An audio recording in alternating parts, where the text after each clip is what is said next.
It is a contest between the Kangaroos and the Kiwis. Let's see if the Kiwis take to flight today, or are the Kangaroos going to hop up the table? Either way, I think New Zealand has always been one of the forces to reckon at the World Cup, but they falter at the last step. Yes, in the last World Cup, if you see, New Zealand had a clean slate in the league stage. They beat Australia at home, but they lost at the final. That was their best chance to win a World Cup, both as a host as well as a team. See, the resurgence started in 2011 and they've kept it there. And Yes, they kept up the momentum and they've been carrying the momentum. But for the last match where they lost to Pakistan, I think New Zealand has been doing well. They run into a very strong Australia. I would say Australians are very clinical when they're approaching a game like this. They do not want to really. They hate losing, at least to their trans-Tasman rivals. Yes, the trans-Tasman rivalry has always been a case of much prestige. There's a stark difference between the two teams' top order. Australian top order is settled with Finch and Warner doing extremely well. Can't say the same about New Zealand. See, you cannot compare Finch and Warner with Guptill and Munro. Guptill and Munro look like that we are going to blast the ball all over the park just like that, or they're very bad at understanding. They haven't had a single decent partnership in the last few matches.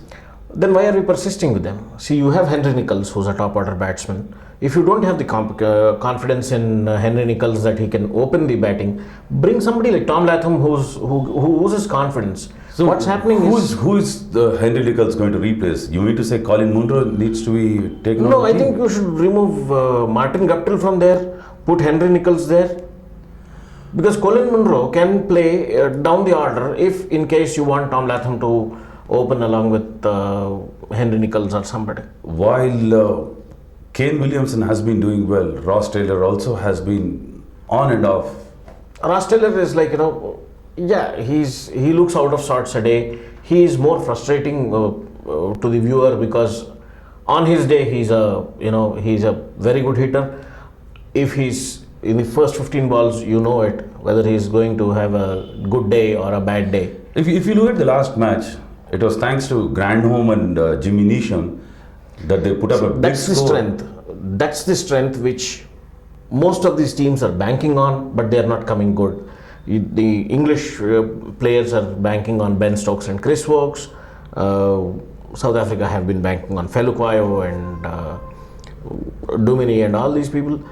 Indians are reliant on Hardik Pandya, Vijay Shankar and all these people. These are two all-rounders who are coming to the party, bringing the team out of the woods every time New Zealand is in a problem. But then they still didn't have any major tests. Against India it was washed out. Pakistan they faltered. Australia they are going to find it difficult. Pakistan they lost it. Pakistan never won it. I wouldn't say, let's not get into the discussion of Babar Azam's innings, but I would say if not this match, the next match where they're going to play England, it's going to be tough for both your best guys, Matt Henry, Trent Bolt and Lockie Ferguson, they thought that they can bounce the batsman out.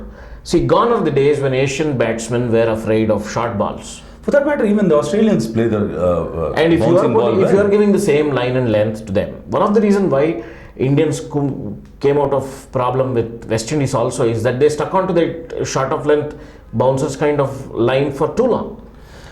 Pitch the ball up, let the ball do the talking. Warner and Finch are very susceptible to a moving ball.